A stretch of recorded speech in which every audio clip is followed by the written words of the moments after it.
experience every moment through our voice. গল্পে খুঁজে পাবে ভালোবাসার স্পর্শ। সে তুমি চাইতেই পারো, আমার হস্তক্ষেপ করার অধিকার নেই।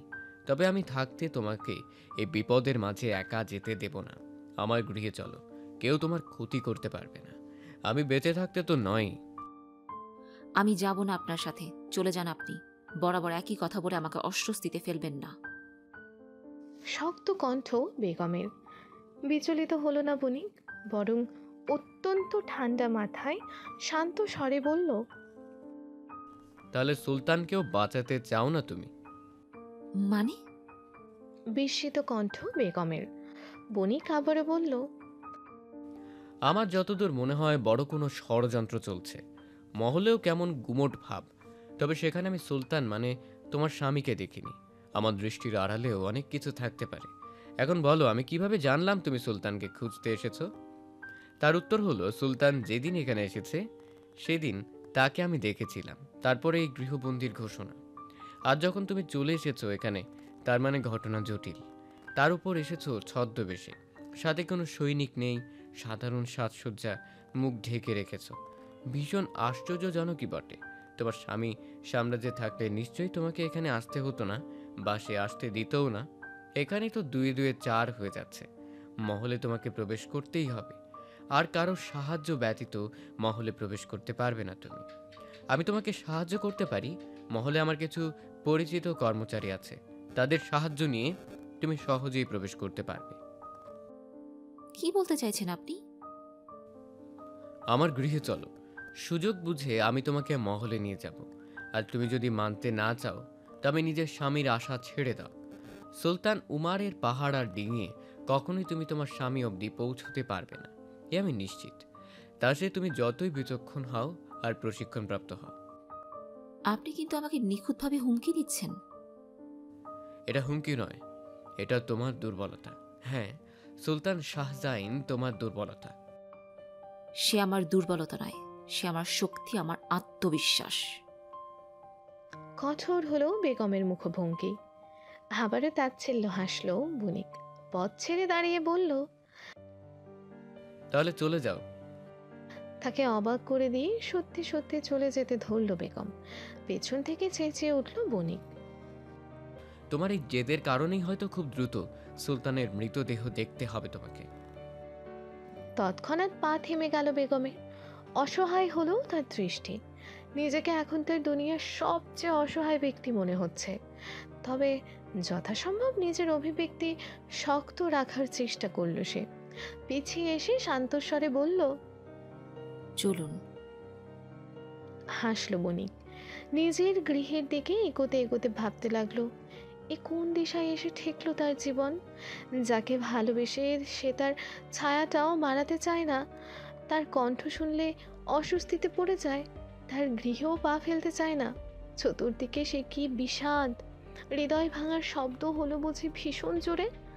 কষ্ট হলো তার হৃদয় আঙিনায়, অথচ মুখের অভিব্যক্তি কেমন নিষ্ঠুরভাবে স্বাভাবিক হয়ে আছে। সব কিছুই যখন ধীরে ধীরে হারিয়ে ফেলছে, সে তখন মৃত্যু কেন কাছে আসছে না, ধরা দিচ্ছে না। সেদিন যখন সে যন্ত্রণায় বেসামাল হয়ে পানির বুকে আছড়ে পড়েছিল, তখনও ভাগ্য সহায় হলো না তার। বেঁচে গেল সে। রাত দিন পানির মাঝে ঘুরতে হয় তাকে, পানিতেই তার আধিপত্য। সেই পানি কি আর তাকে গিলে খায়? ঠিকই উগলে দিল। সাঁতারে পারদর্শী মানুষটা কিভাবে পানিতে ডুবে মরবে? মৃত্যুর যন্ত্রণা যে খুব কঠিন, সব ভুলিয়ে দেয় সে যন্ত্রণা। সেদিন বেঁচে গেলেও সেই রাতের আধারে রামান সাম্রাজ্য ত্যাগ করেছে সে। এতগুলো দিনের মধ্যে আর অমুখ হয়নি। নিজের বাণিজ্য গুছিয়ে নিয়েছে রামান সাম্রাজ্য থেকে। ভেবেছিল আর কখনোই মেয়েটার সামনে যাবে না, যত কষ্টই হোক কাঁটা হয়ে ফিরবে না তার জীবনে। কিন্তু নিয়তি নির্দয়ভাবে আবারও তাকে এনে দাঁড় করিয়ে দিল তার সম্মুখেই।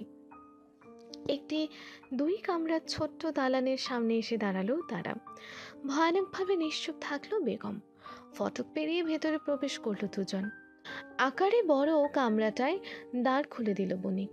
হাত দিয়ে ভেতরে ইশারা করে বলল, তুমি এখানে থাকতে পারো, গরিবের ঘরে অসুবিধে হবে। একটু মানিয়ে নিও। তুমি ভেতরে গিয়ে বসো, আমি খাবার নিয়ে আসছি। কামরায় একটা কাঠের পালং, ছোট্ট একটা টেবিল, মাঝারি আকারের কাঠের বাক্স আর দেয়ালে ঝোলানো ছোট্ট একটা দর্পণ ছাড়া তেমন কিছুই নজরে আসছে না। তবে একজন থাকার জন্য যথেষ্ট।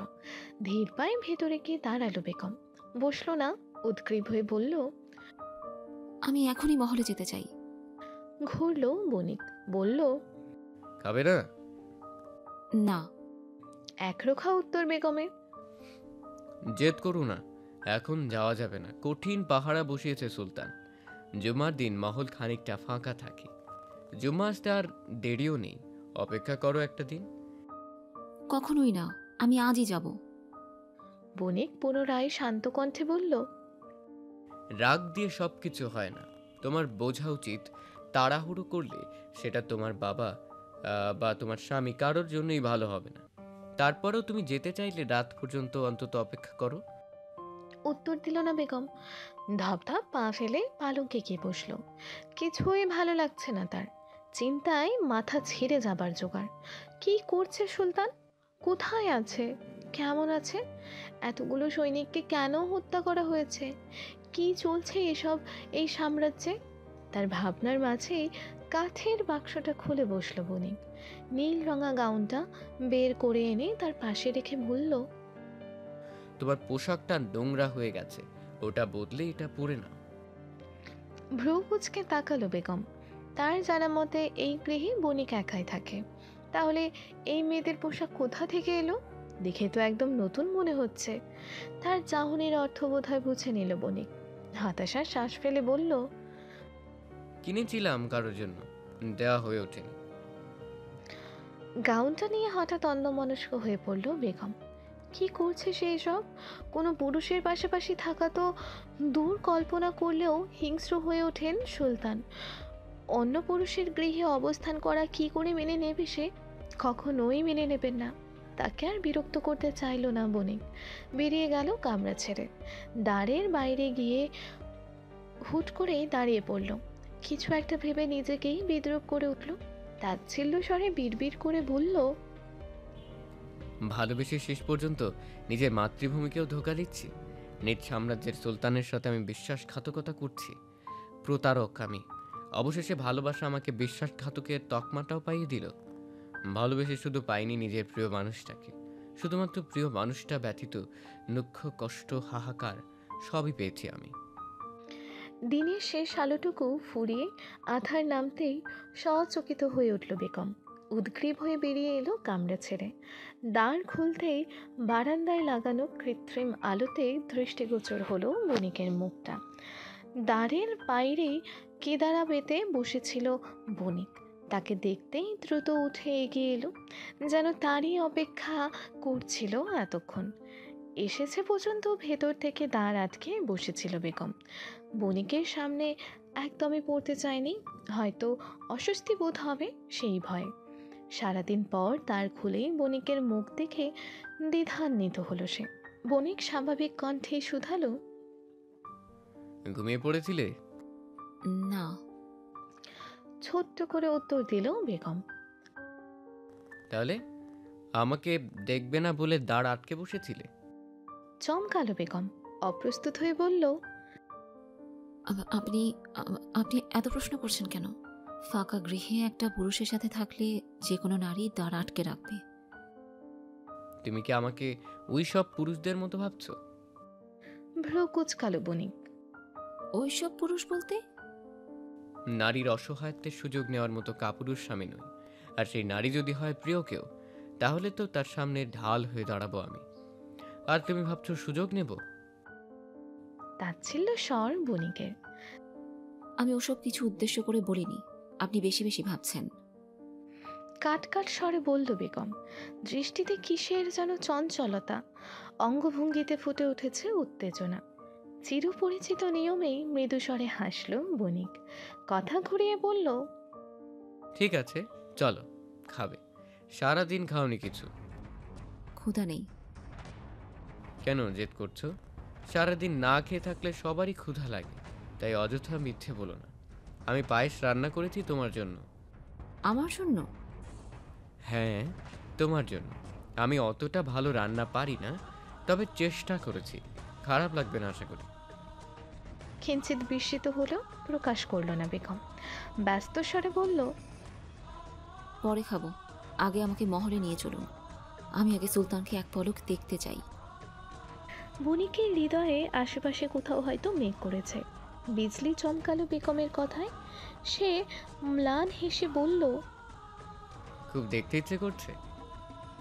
হ্যাঁ, এক মুহূর্ত না দেখতে পারলে বোধহয় আমি দম বন্ধ হয়ে মারা যাব। আনমনেই বলে বসলো বেগম। কী বলেছে উপলব্ধি করতে পেরেও কথা ঘোরালো না সে। যা সত্যি তাই তো বলেছে, এত অস্বস্তি বোধ করার কি আছে? ঠিক আছে, নিয়ে যাব, কিন্তু আগে একটু খেয়ে নাও। হঠাৎই রেগে গেল বেগম। বিরক্ত কণ্ঠে বলল, বললাম না খাবো না, আগে সুলতানের কাছে যাব আমি। বিচলিত হলো না বণিক। চুপচাপ কেদারা টেনে এনে তার পাশে রাখলো। তাকে বসতে বলে নিজ কামরায় গিয়ে পায়েসের পাত্রটা নিয়ে এসে বলল, তুমি না খেলে কোথাও নিয়ে যাব না আমি। ভুলে যেও না, আমার সাহায্য ব্যতীত তুমি তোমার স্বামীকে খুঁজে পাবে না। তোমার জন্য এটাই ভালো হবে যে চুপচাপ খেয়ে নাও। আমার কথা যত দ্রুত শুনবে, তত দ্রুত তুমি মহলে যেতে পারবে। অন্যথায় ভুলে যাও স্বামীর কথা। সহ্য করো ভালোবাসার মানুষকে কাছে না পাওয়ার যন্ত্রণা, যে যন্ত্রণা আমি প্রতি মুহূর্তে অনুভব করি। অগ্নি দৃষ্টিতে তাকালো বেগম। চেঁচিয়ে উঠে বলল, জোর খাটাচ্ছেন, অধিকার দেখাচ্ছেন। হ্যাঁ, দেখাচ্ছি। আর কোনোদিন দেখাতে পারবো কিনা জানা নেই, তাই আজ নিজের আক্ষেপ কিছুটা ঘুচিয়ে নিই। সম্মোহিনী কণ্ঠ বণিকের। খানিক পায়েস তুলে মুখের সামনে ধরে বলল, হা করো। বিরক্ত হলো বেগম। তার একেবারে সহ্য হয় না অন্য পুরুষের সান্নিধ্য। তরতর করে রাগ উঠে যায়। কিন্তু এই লোকটা অবিরত জোর খাটিয়ে চলেছে তার উপর। সে কি জানে তার এই ব্যবহারের জন্য কতটা অস্বস্তি বোধ করছে অপর পাশের ব্যক্তিটি? ছো মেরে পায়েসের পাত্রটা নিয়ে নেয় সে। হাপুস করে খানিকটা খেয়ে বলল, অন্য কারো হাতে খাই না আমি, দয়া করে আপনি নিজের সীমা অতিক্রম করবেন না। যত দ্রুত সম্ভব খাওয়া শেষ করে উঠে দাঁড়ালো সে। ব্যস্ত স্বরে বলল, এবার চলুন। বণিক ধীর পায়ে আবারও কামরায় ঢুকে পানির পাত্র নিয়ে এলো। বেগমের দিকে এগিয়ে দিয়ে বলল, পানিটুকুটো অন্তত খেয়ে নাও। এত অধৈর্য কেন তুমি? বিরক্ত হলেও কিচ্ছু বলল না বেগম। চুপচাপ পানিটুকু খেয়ে নিল। হঠাৎ লক্ষ্য করলো বণিক এক দৃষ্টিতে তার দিকে চেয়ে আছে। ভ্রু কুঁচকে সে নিজের দিকে তাকালো। বণিকের দেওয়া নীল গাউনটা পরেছে সে, কিন্তু মাথায় সেই কালো হিজাবটাই পেঁচানো। নীল গাউনের ওপর কোমরের বন্ধনীটা আটকে নিয়েছে। দৃষ্টি সরিয়ে কেসে উঠল সে। ধ্যান ভঙ্গ হলো বণিকের। দৃষ্টি ফিরিয়ে নিয়ে সামনে এগোতে এগোতে বলল, চলো। ফটক পেরিয়ে এগিয়ে চলল তারা। সাথে নেই কোনো লণ্ঠন অথবা মোমবাতি। রাতের আকাশে ঝলমল করছে জ্যোৎস্না। চতুর্দিকের সর্বকিছু বেশ স্পষ্টই দৃষ্টিগোচর হচ্ছে। মাথার ওপর সহস্রাধিক নক্ষত্রের মেলা বসেছে। বালু ভরা পথ দিয়ে এগোচ্ছে তারা। বণিকের বাড়িটা একটু নির্জন জায়গায়, যার দরুন আশেপাশে কোনো বাড়ি ঘর নজরে এলো না। বেশ কিছুক্ষণ হাঁটার পর হঠাৎ রাস্তা পরিবর্তন হলো তাদের। বালু ভরা রাস্তা ছেড়ে উত্তর দিকের ইট বিছানো রাস্তাটা ধরল। এদিকটায় অবশ্য বেশ কিছু ঘরবাড়ি দেখা যাচ্ছে, তবে লোকজনের কোনো সাড়া শব্দ নেই। হাঁটতে হাঁটতে অধৈর্য হয়ে উঠল বেগম। উদ্বিগ্ন গলায় বলল, আর কত দূর? শান্ত চোখে তাকালো বণিক। লক্ষ্য করলো মেয়েটার চোখে মুখে সে কি উত্তেজনা সুলতানকে দেখার। তার হৃদয় ঈর্ষান্বিত হলো খানিক। উপলব্ধি করলো সূক্ষ্ম কষ্ট। মেয়েটা ভালোবাসতে জানে, লাগাম ছাড়া উন্মাদনায় ভরপুর সেই ভালোবাসা। কিন্তু কি আশ্চর্য, সেই ভালোবাসা তার জন্য নয়। সেই ভালোবাসার একটা বিন্দুও আর তার জন্য বরাদ্দ নয়।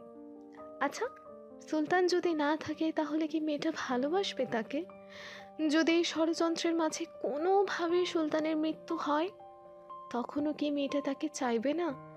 সঙ্গে সঙ্গে গগন কাঁপিয়ে কেউ যেন গায়েবী স্বরে উত্তর দিল, সুলতান মরলে তুমি কি বেঁচে থাকবে আবরার? সুলতানের মৃত্যু শোকে মেয়েটা যে উন্মাদ হয়ে পুরো সাম্রাজ্য জ্বালিয়ে ছাই করে দেবে না তার কি নিশ্চয়তা? বিরক্ত হলো বণিক। কেন তার আগে সুলতান এলো জোভিয়ার জীবনে? গম্ভীর লোকটাও কি তারই মতো ভালোবাসতে জানে? লোকটাকে দেখে তো মনে হয় না। তাহলে কোন টানে তাকে এত ভালোবাসলো জোভিয়া? তার আকাশ কুসুম ভাবনার মাঝে ভ্রু কুচকালো বেগম। খানিক উচ্চস্বরে বলল, কি ভাবছেন এত? হক চুকিয়ে উঠল বণিক। তৎক্ষণাৎ নিজেকে সংবরণ করে বলল, না, কিছুটা। তাহলে বলুন, আর কত দূর মহল? এই তো প্রায় চলে এসেছি, সামনেই। আবারও নীরবতা নেমে এলো দুজনের মাঝে। হাঁটতে হাঁটতে খানিকটা ঘেমে উঠেছে তারা। আজ বাইরে কোনো বাতাস নেই, গাছের পাতা সামান্য পরিমাণ নড়ছে না। কঠিন স্তব্ধতা পালন করছে প্রকৃতি। থম মেরে আছে চারপাশ। এ যেন কঠিন কোনো প্রলয়ের আগাম সংকেত। সমস্ত প্রলয় সাদরে গ্রহণ করতে প্রস্তুত বণিক। যদি জোভিয়া তার হয়, আসমান ফেটে যাক, জমিন চৌচির হোক, শুধু সময়টা পিছিয়ে যাক।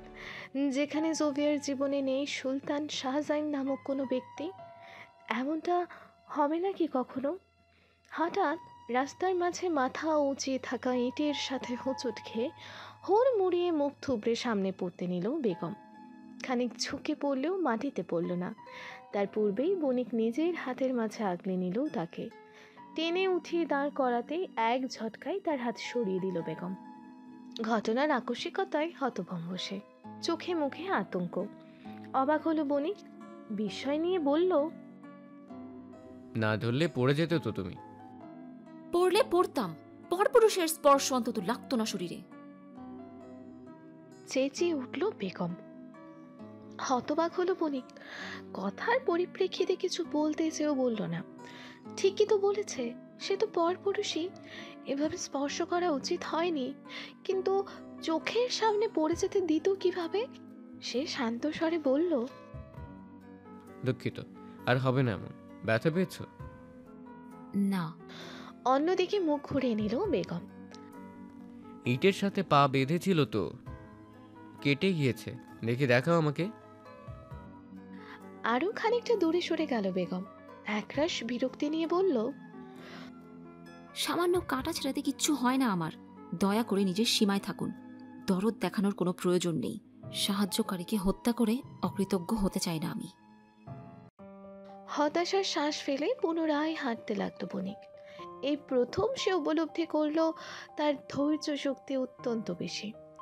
আরও কিছু দূর এগিয়ে যেতেই অদূরে নজরে এলো এক ঝাঁক কৃত্রিম আলোয় আলোকিত বিশাল মহল।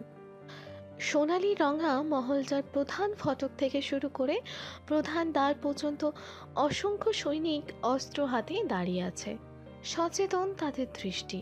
সৈনিকেরা তাদেরকে দেখার আগে আধারের মাঝে গাছের আড়ালে লুকিয়ে পড়ল তারা। আচমকা বণিক অজানা কোনো পাখির শব্দ তুলল নিজ গলায়। বেশ কয়েকবার একই রকম শব্দ করল জোরে জোরে। কি করছে উপলব্ধি করতে না পেরে ভ্রু কুঁচকে তাকালো বেগম। এটা কি কোনো সংকেত? খানিক পরেই কেউ একজন দৌড়ে আসে তাদের দিকে। একজন সেবক এসেছে। তীক্ষ্ণ চোখে চারপাশ পর্যবেক্ষণ করে গাছের আড়ালে চলে এলো। ভীত স্বরে বলল, আমার খুব ভয় করছে আবরার। সুলতান জানলে গর্দান নিয়ে নেবে আমার। আরে কিছুই হবে না, যা আনতে বলেছিলাম এনেছো? ফিসফিসিয়ে বলল বণিক। কাপা কাপা হাতে দুটো পোশাক এগিয়ে দিল সেবক। শুকনো ঢুকিলে বলল, এই যে এখানে একটা সেবকের পোশাক আর একটা সেবিকার, কিন্তু তোমার স্ত্রী কোথায়? আধারের বুক চিরে এগিয়ে এলো বেগম। বরাবরের মতোই হেজাব দিয়ে ঢেকে রেখেছে নিজের মুখটা, শুধু চোখ দুটোই দৃশ্যমান। স্বস্তির শ্বাস ছাড়ল সেবক। বণিকের উদ্দেশ্যে বলল, এই তো ভালো হয়েছে, মুখ বাঁধা থাকলে কেউ চিনতেই পারবে না। মহলের অনেক সেবিকা হিজাব দিয়ে মুখ বেঁধে রাখে, তাই সন্দেহ করবে না। কিন্তু তোমাকে তো চিনে ফেলবে আবরার। সে ব্যবস্থাও আমার কাছে আছে। তুমি চিন্তা করো না, ধরা পড়লেও তোমার নাম কখনোই নেব না আমরা। সে নিয়ে ভয় নেই আমার। আমি তো চিনি তোমাকে। তোমার স্ত্রী নিশ্চয়ই তোমার মতোই। আমি শুধু ভয় পাচ্ছি তোমাদের নিয়ে। কেউ দেখে ফেললে আর জেন তো ছাড়বে না।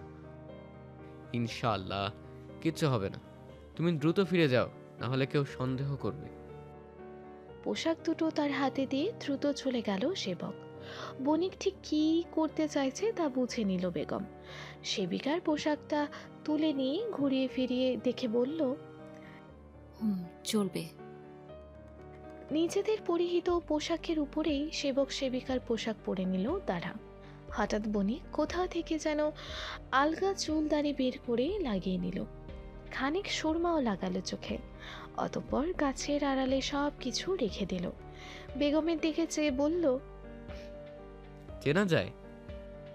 চোখ যদি কেউ মাথায় নিয়ে হাঁটে তাহলে চিনবে না, আর যদি চোখ যথাস্থানে এবং ব্যক্তি যদি বিচক্ষণ হয় তাহলে চিনেই ফেলবে। আমলে নিল না বণিক। গাছের আড়াল থেকে বেরিয়ে এসে সৈনিকদের পাশ কাটিয়ে ধীরে ধীরে মহলে ঢুকে পড়ল তারা। সেবক সেবিকা ভেবে কেউ অতটা আমলেও নিল না। ভেতরে এসে সোজা মহলের কারাগারের দিকে হাঁটতে লাগলো তারা। সুলতানকে যদি কোনোভাবে বন্দি করে রাখে তবে তাকে কারাগারের মধ্যে পাওয়া যাবে। কারাগারের সামনে এসে ওকে ঝুঁকে দিয়ে দেখার চেষ্টা করলো ভেতরে সুলতান আছে কিনা। দুর্ভাগ্যবশত একজন সৈনিক দেখে নিল তাদের। তৎক্ষণাৎ তেড়ে এসে ধমক দিয়ে বলল, তোমরা এখানে কি করছো? সেবক সেবিকাদের কারাগারে কি কাজ? চমকালো তারা।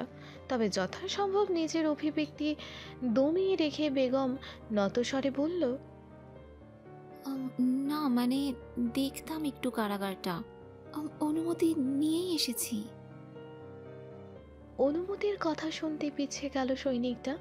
গম্ভীর স্বরে বলল, কারাগার আবার দেখার কি আছে? কি জানি এদের অনুমতি কে দেয়। যা হোক, তাড়াতাড়ি দেখে বিদায় হোক। এটাই তো চাই। বণিককে কিছু না বলে দ্রুত কারাগারের দিকে দৌড়ে গেল বেগম। যেন এক্ষুনি কারাগারের কাছে যেতে না পারলে দম বন্ধ হয়ে যাবে তার। আচমকা এভাবে ছুটে যাওয়াতে হকচকে উঠল বণিক। সৈনিক কপাল কুঁচকে বলল, কি হলো? তোমার অনুমতি নেই না কি? তোমার সঙ্গী তো তোমাকে ফেলেই চলে গেল। আর চোখে কটমট করে বেগমের যাওয়ার পানে চেয়েছিল বণিক। সৈনিকের প্রশ্ন শুনে আমতা আমতা করে বলল, না মানে আমি দেখবো না, ও দেখতে চাচ্ছিল তাই সাথে এসেছি। কেন, প্রেমিক যুগল না কি তোমরা? আশিকের মতো ওর পিছে পিছে চলে এসেছো? চোখেতে তাকালো বণিক। তবে আর কিছু বলার সুযোগ হলো না। তার পূর্বেই ফিরে এলো বেগম। মুখ ঢাকা থাকার কারণে তার অভিব্যক্তি বোঝা গেল না। তবে চোখ বলছে কাঙ্ক্ষিত মানুষটাকে সে পায়নি। ভার গলায় বলল, সমস্ত কারাগার দেখা শেষ। সৈনিক তাড়া দিয়ে বলল,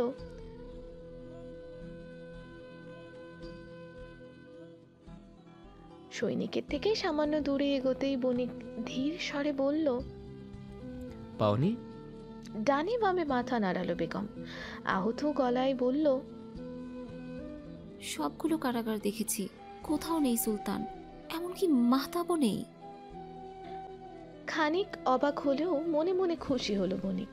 না পেলেই ভালো, আরো কিছুটা সময় তারা একসাথে কাটাতে পারবে। তবে মুখের অভিব্যক্তিতে নিজের খুশি প্রকাশ করল না সে। করুণ গলায় বলল, তাহলে চলো অন্যদিকে খুঁজে দেখি। সম্মতি দিল বেগম। একে একে ঘুরে ঘুরে সমস্ত মহল দেখতে লাগলো। না পেয়ে কামরাগুলোর সামনেও নানা অজুহাতে গেল, কিন্তু কোথাও নেই সুলতান আর মাহতাব। তাদের কোনো চিহ্ন পর্যন্ত নেই। হতাশ হয়ে বাইরের দিকে যেতে শুরু করলো। চিন্তিত ভঙ্গিতে থেমে থেমে পা ফেলছে বেগম। কারাগারে নেই, মহলের কোনো কামরায় নেই, তাহলে কোথায় আছে সুলতান? চোখ মুখ কুচকে কিছুক্ষণ ভেবে আচমকা অগ্নি দৃষ্টিতে চেয়ে খানিক উচ্চস্বরে বলল, বোধহয় অন্য কোথাও সরিয়ে দিয়েছে, মানে অন্য কোথাও বন্দি করে রেখেছে তাদের। মহলের বাইরে গিয়ে খুঁজে দেখি, চলুন না, না পেরে আজই যুদ্ধ ঘোষণা করব আমি এই সাম্রাজ্যের বিরুদ্ধে। প্রধান দ্বারের দিকে পা বাড়াতেই পেছন থেকে ভেসে এলো একটি সন্ধিহান নারী কণ্ঠ। কারা তোমরা? চকিতে ফিরে তাকালো তারা।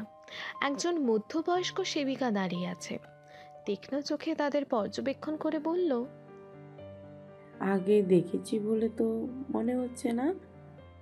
আমরা আসলে আজই এসেছি। বলল বণিক। কে নিয়োগ দিয়েছে তোমাদের? কি বলবে বুঝে উঠল না বেগম। বণিক পুনরায় বলল, শেহজাদি খাস করে নিয়োগ দিয়েছেন আমাদের। শেহজাদির কথা শুনতেই মুখটা কালো হয়ে এলো এই মহিলার। পাংশুটে মুখ নিয়ে দ্রুত সরে পড়ল সে। বেগম হতবাক চোখে তাকালো বণিকের দিকে। মৃদু স্বরে হাসল বণিক। হাসতে হাসতে বলল, শেহজাদি দারিয়া সুলতান উমারের ছোট এবং একমাত্র বোন। খুবই ভয়ানক আর অত্যাচারী একজন নারী। সুলতান উমার ব্যতীত সবার সাথে দুর্ব্যবহার করে সে। তাই সাম্রাজ্যের সবাই তাকে জমের মতো ভয় পায়। মানুষ হত্যা করতে দুবার ভাবেন। ছোট ছোট ভুলেও গর্দান নেওয়ার মতো বড় শাস্তি দেয়। এখনো পর্যন্ত অবিবাহিত, বিবাহ করেনি। অপেক্ষা করছে হয়তো তারই মতো কোনো ভয়ঙ্কর পুরুষের জন্যে। বিরক্ত হলো বেগম। না দেখেও সেই নারীর প্রতি অসীম ঘৃণা অনুভব করলো সে।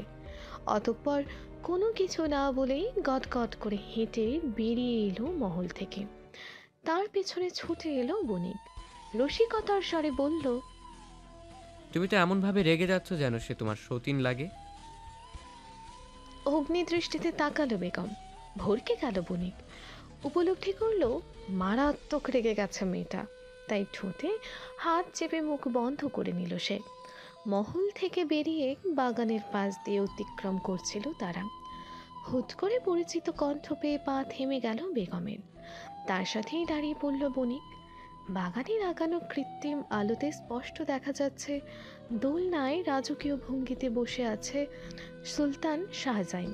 কিন্তু সে একা নয়, তার ডান পায়ের উরুর ওপর আবেদনময়ী ভঙ্গিমায় বসে আছে শেহজাদি দারিয়া। কখনো যেই নারী হাসে না, আজ সে প্রাণ খুলে হাসছে সুলতানের মুখটা হাতে আঁকড়ে ধরে। নড়াচড়ার কারণে ঝনঝন শব্দ তুলছে তার অলংকার। সফেদ রঙা মুখটা লজ্জায় লাল হয়ে আছে। যে কেউ দেখলে বলে দেবে তাদের মধ্যে কঠিন এক সুসম্পর্ক রয়েছে, যা শুধু স্বামী স্ত্রী অথবা প্রেমিক প্রেমিকার মধ্যেই থাকে। এমন নয় যে সুলতানের সাই নেই তাতে। খুব স্বাভাবিকভাবেই বসে আছে সে। হাসি মুখে কথাও বলছে শেহজাদে দারিয়ার সাথে। ভাবখানা এমন যেন সে তার জন্ম জন্মান্তরের প্রিয়তমা। তাদের উপস্থিতি এখনো টের পায়নি তারা। হতবুদ্ধি ন্যায় বেগমের দিকে ফিরে তাকালো বণিক। কিন্তু কোথায় বেগম? সে তো আগেই তাল হারিয়ে পিছিয়ে গেছে তার থেকে খানিকটা। ভয়ঙ্করভাবে থরথর করে কাঁপছে তার শরীর। স্তব্ধ দৃষ্টিতে এখনো দেখে যাচ্ছে সুলতানের দিকে। আকস্মাৎ নড়ে উঠল বোধ হয় পায়ের নিচের ভূমি। বেসামাল হয়ে পড়ল সে। দৃষ্টিও যেন তার আজ ছলনা করছে তার সাথে। কি সব ভুলভাল দেখছে সে। ছি, নিশ্চয়ই চিন্তায় এসব উল্টাপাল্টা দেখছে। ঘৃণায় রি রি করে উঠল বণিকের শরীর। এর মতো চরিত্রহীন একটা লোককে জোফিয়া ভালোবাসে। হঠাৎ সুলতানের নজর পড়ল তাদের দিকে। বেগমকে দেখে চিনতে পেরেছে ঠিকই, তবে সামান্য পরিমাণও বিচলিত হলো না সে, যেন এটা হবারই ছিল। সে শেহজাদিকে নামিয়ে ধীরে পায়ে উঠে দাঁড়ালো। দাঁড়িয়ার দিকে চেয়ে হাসি মুখে বলল, আমার সাম্রাজ্যের সম্রাজ্ঞী চলে এসেছে যে। পত্র পাঠাওনি নাকি তুমি? খানিকটা অবাক হলো দাঁড়িয়া। শুধালো, মানে তোমার স্ত্রী এটা? বাহ, ছদ্মবেশ ধরে এসেছো দেখছি। তুমি যে পাত্র দিয়েছিলে সেটা তো আমি পাঠিয়েই দিয়েছিলাম। শুনে দেখো, তালাক নিতে এসেছে বোধ হয়।